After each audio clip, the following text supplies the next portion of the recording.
O depoimento de Randolph Carter.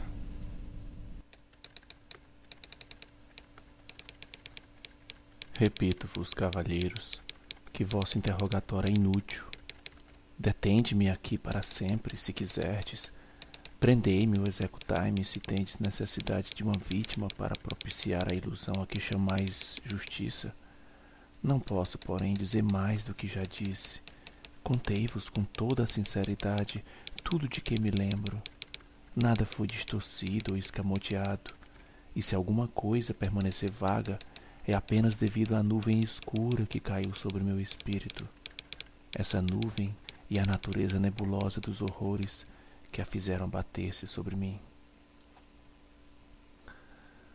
Digo mais uma vez, não sei do que foi feito de Harley Warren. Embora pense, quase rezo para isso, que ele está em oblívio pacífico, se é que existe em algum lugar coisa tão bem-aventurada. É verdade que por 5 anos fui seu melhor amigo e que, em parte, compartilhei de suas terríveis pesquisas sobre o desconhecido. Não negarei conquanto minha memória esteja insegura e vaga que essa vossa testemunha nos possa ter visto juntos na estrada de Gainesville, caminhando na direção do pântano do Cipreste Grande às 11h30 daquela noite tenebrosa. Que levávamos lanternas elétricas, pás e um curioso rolo de fio a que se prendiam certos instrumentos, eu mesmo me disponho a afirmar, pois todas essas coisas desempenharam um papel importante naquela cena hedionda que continua gravada a fogo em minha memória abalada. Mas com relação ao que se seguiu e ao motivo pelo qual fui encontrado sozinho e aturdido na margem do pântano, na manhã seguinte, devo insistir em que nada sei, salvo o que já vos narrei repetidamente. Dizei-me que nada existe no pântano ou em suas proximidades que pudesse constituir o cenário daquele episódio aterrador. Respondo que nada sabia além do que vi.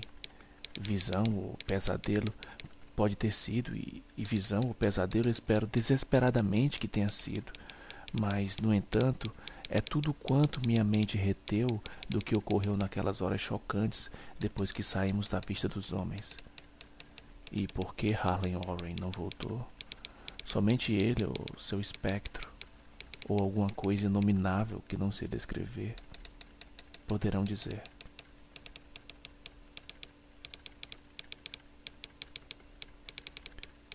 Como já tive a ocasião de afirmar, eu conhecia bem, e de certa forma dividi os estudos fantásticos de Harley Warren. De sua vasta coleção de livros estranhos e raros sobre temas interditos, li todos os escritos nas línguas que domino. Contudo, esses são poucos em comparação aos escritos em idiomas que desconheço. Na maioria, acredito, são em árabe, e o compêndio de demoníaca inspiração que acarretou a tragédia, o livro que levava no bolso ao abandonar o mundo, estava escrito em caracteres que jamais vi em parte alguma. Warren jamais se dispôs a me dizer o que havia naquele livro. Quanto à natureza de nossos estudos, precisarei repetir ainda uma vez que não conservo deles plena compreensão. Parece-me até misericordioso que seja assim, pois eram estudos terríveis, que eu levava a cabo mais por relutante fascinação que por inclinação verdadeira. Warren sempre me dominou e às vezes eu o temia. Lembro-me como estremeci ante sua expressão facial na noite anterior ao fato hediondo, enquanto ele falava sem cessar de sua teoria. Porque certos cadáveres nunca se decompõem, mas permanecem íntegros em suas tumbas por 1000 anos. No entanto, já não o temo mais, pois suspeito que ele conheceu horrores além do meu alcance. Agora temo por ele. Mais uma vez repito, não tenho nenhuma lembrança clara de nosso intuito naquela noite. De certo, teria muito a ver com um livro que Warren levava consigo, aquele livro antigo, num alfabeto indecifrável e que ele chegara da Índia 1 mês antes. Mas juro que não sei o que esperávamos encontrar. Vossa testemunha declara que nos viu às 11h30 na estrada de Gainesville, seguindo na direção do pântano do Cipreste Grande. É provável que isso seja verdade, mas não me lembro com nitidez. A imagem cauterizada em minha alma é apenas de uma cena, e deve ter sido bem depois da meia-noite, pois via-se uma pálida lua crescente no céu vaporoso. O lugar era um cemitério antigo, tão antigo que eu me sobressaltava ante os inúmeros indícios de anos imemoriais. Era numa depressão profunda e úmida, coberto de mato alto, musgo e curiosas ervas rasteiras, envolvido por um vago fedor que minha fantasia ociosa associava absurdamente a pedras putrefatas. Por toda parte havia sinais de abandono e decrepitude, e eu parecia perseguido pela ideia de Warren. Nós éramos as primeiras criaturas vivas a invadir um silêncio letal de séculos. Sobre a borda do vale, uma lua crescente lânguida e enlanguescente espreitava através de vapores repulsivos que pareciam emanar de catacumbas inotas. E seus raios débeis e bruxuleantes faziam-me discernir um aglomerado repelente de lápides, urnas, cenotáfios e mausoléus, todos esporoantes, cobertos de musgo e manchados de umidade, e em parte ocultos pela luxuriância obscena da vegetação insalubre. A primeira impressão vívida que tenho de minha própria presença nessa necrópole terrível refere-se ao ato de deter-me com Warren diante de um certo sepulcro semi-obliterado e de arrojar em seu interior certos fardos que aparentemente estivéssemos carregando. Notei então que trazia comigo uma lanterna elétrica e 2 pás, ao passo que meu companheiro portava uma lanterna semelhante e um aparelho telefônico portátil. Não se disse qualquer palavra, pois o local e a missão pareciam-nos conhecidos. E sem delongas, tomamos das pás e começamos a afastar as ervas, a grama e a terra da cova rasa e arcaica. Após expormos toda a superfície, que consistia em 3 imensas lajes de granito, recuamos alguns passos para examinar o ossuário. Warren parecia estar fazendo alguns cálculos mentais. Depois voltou ao sepulcro e, usando a pá como alavanca, tentou erguer a laje que ficava mais próxima de uma ruína de pedra e que pode ter sido outrora um monumento. Não conseguindo seu intento, fez um gesto para que o auxiliasse. Por fim, nossos esforços combinados fizeram com que a pedra se soltasse. Levantamo-la e a arredamos do lugar. Com a remoção da laje, ficou à vista uma abertura negra, da qual irrompeu um efluxo de gases miasmáticos tão nauseantes que saltamos para trás, tomados de horror. Após um intervalo, entretanto, aproximamo-nos novamente da cova e achamos as exalações menos intoleráveis. Nossas lanternas revelaram o alto de um lance de degraus, dos quais gotejava um licor repugnante e que eram delimitados por paredes úmidas recobertas de bolor. E agora, pela primeira vez, minha memória registra emissão de palavras. Warren falava-me longamente em sua cálida voz de tenor, uma voz singularmente incólume ao ambiente lúgubre. Peço perdão por pedir-te que permaneças na superfície, disse ele.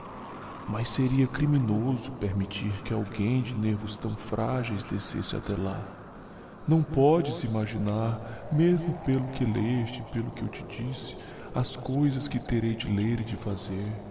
Trata-se de um trabalho diabólico, Carter, e duvido que algum homem que não tenha a sensibilidade empedernida pudesse ver aquelas coisas e voltar vivo e são. Não é desejo ofender-te, e Deus sabe o quanto eu gostaria de levar-te comigo, mas de certa forma a responsabilidade é minha, e eu não seria capaz de arrastar um feixe de nervos, como tu a morte ou a loucura quase certa. Digo-te, não podes imaginar o que seja realmente a coisa, mas prometo manter-te informado de cada passo pelo meu telefone. Vês que disponho de fio suficiente para chegar ao centro da Terra e voltar. Ainda ressoam em minha memória essas palavras, pronunciadas tranquilamente, e ainda me recordo de meus protestos. Eu parecia desesperadamente ansioso para acompanhar meu amigo para aquelas profundezas sepulcrais, mas ele se mostrava de uma obstinação inflexível. A certo momento, ameaçou abandonar a expedição caso eu insistisse. A ameaça tinha peso, pois só ele possuía a chave do que procurávamos. De tudo isso ainda me lembro, muito embora já não saiba que espécie de coisa buscávamos. Depois de haver obtido minha relutante aquiescência a seu plano, Warren pegou o rolo de fio e ajustou seus instrumentos. A um gesto seu, peguei um destes e sentei-me numa lápide vetusta e descolorida, junto da abertura recém-exposta. Depois ele apertou-me a mão, sobraçou o rolo de fio e desapareceu naquele indescritível assoalho. Durante 1 minuto, ainda percebi o brilho da lanterna e escutei o roçar do fio, enquanto Warren o estendia pelo chão. Mas o brilho da luz sumiu repentinamente, como se ele houvesse dobrado uma esquina na escada de pedra, e quase ao mesmo tempo o som cessou igualmente. Eu estava só, porém ligado às profundezas desconhecidas por aqueles cordéis mágicos, cuja superfície isolada verdejava sobre os raios esforçados do exangue quarto crescente. A cada momento eu consultava o relógio à luz da lanterna elétrica e, tomado de ansiedade febril, procurava ouvir alguma coisa no receptor do telefone. Entretanto, durante mais de 1/4 de hora, nada ouvi. Então o instrumento emitiu um estalido e eu chamei meu amigo com voz tensa. Por apreensivo que eu me sentisse, eu não estava preparado, entretanto, para as palavras que subiram daquela cova hedionda. Em tons mais alarmados e hesitantes do que eu já havia escutado de Harley, ele, que se despedira de mim com tamanha calma havia pouco, agora me chamava lá de baixo, num sussurro titubeante, mais pressago que um grito sonoríssimo. Meu Deus, se pudesse ver o que eu estou vendo. Não pude responder, mudo, só fiz esperar. Ouvi novamente as palavras agitadas. Carter, é terrível, monstruoso, inacreditável. Dessa vez a voz não me faltou e despejei no aparelho um jorro de indagações excitadas. Aterrorizado, não cessava de repetir. Warren, o que foi? O que foi? O que foi, Warren? Mais uma vez, escutei a voz de meu amigo, ainda repassada de medo e agora aparentemente impregnada de desespero. Não posso dizer, Carter. É demasiado incrível. Não ouso contar. Nenhum homem poderia saber e sobreviver. Santo Deus, jamais sonhei com isso. Voltou o silêncio, apenas quebrado pela torrente de perguntas sobressaltadas que eu fazia. Ouvi então novamente a voz de Warren, num tom de delirante consternação. Carter, pelo amor de Deus, repõe a laje no lugar. Sai disso se puderes. Deixa tudo mais e corre. É tua última oportunidade. Faz o que eu digo e não peça explicações. Eu escutava, mas só conseguia repetir minhas perguntas frenéticas. Em meu redor estavam as tumbas, a escuridão e as sombras. Abaixo de mim algum perigo que sobrepujava o alcance da imaginação humana. Mas meu amigo corria mais perigo do que eu. E sobre meu medo passou um vago ressentimento de que ele me julgasse capaz de abandoná-lo em tal situação.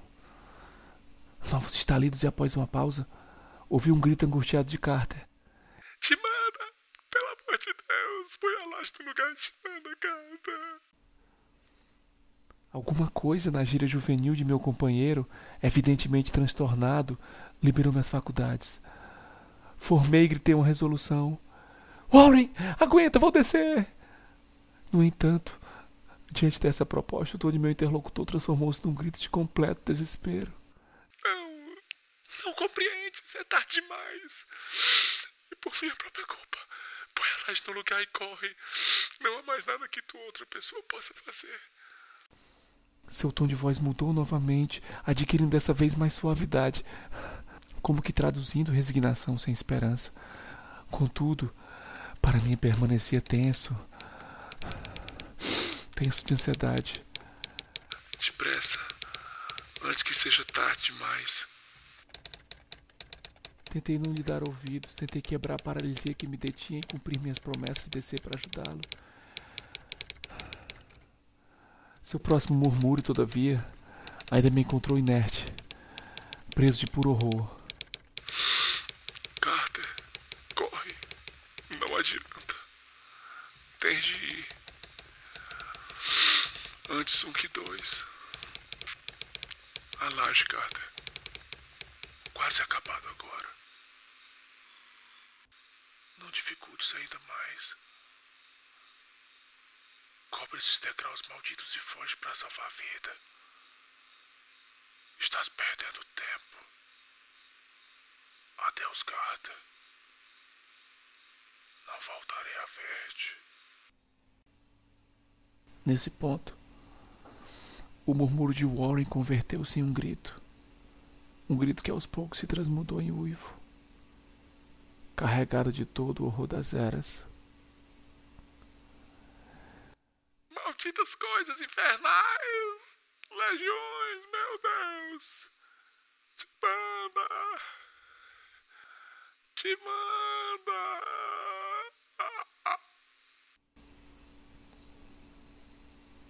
Depois disso caiu o silêncio. Ignoro por quantos éons permaneci sentado ali estupefato, sussurrando, murmurando, gritando, berrando naquele telefone. Vezes sem conta, no transcurso daqueles éons, sussurrei, murmurei, chamei, gritei e berrei. Warren, Warren, responde. Estás aí? Foi então que sobreveio o cúmulo do horror, a coisa inacreditável, inimaginável, quase impronunciável. Já disse que foi como se passassem éons depois de Warren emitir sua derradeira advertência desesperada, e que apenas meus gritos quebravam agora o silêncio horrífico. Contudo, depois de algum tempo houve um novo estalido no telefone, e eu apurei os ouvidos. Mais uma vez chamei. Warren, estás aí? E como resposta ouvi aquilo que lançou essa nuvem sobre minha alma. Não tento, senhores, explicar aquilo, aquela voz. Nem posso abalançar-me a descrevê-la em minúcia, uma vez que as palavras iniciais roubaram minha consciência e criaram um vazio mental que se estende até o momento em que despertei no hospital. Direi que a voz era profunda, cava, gelatinosa, remota, sobrenatural, inumana, desencarnada, que direi? Ela marcou o fim de minha experiência e é o fim de minha história. Eu a escutei e de nada mais tomei conhecimento. Escutei-a enquanto permanecia sentado, petrificado naquele cemitério desconhecido do vale, em meio às pedras carcomidas e aos túmulos em ruínas, junto à vegetação pútrida e aos vapores miasmáticos. Escutei-a subindo das profundezas mais absconsas daquele maldito sepulcro aberto, enquanto assistia à dança de sombras amorfas, necrófagas, à luz mortiça de uma lua exangue. E o que ela disse foi: idiota, Warren está morto. Idiota.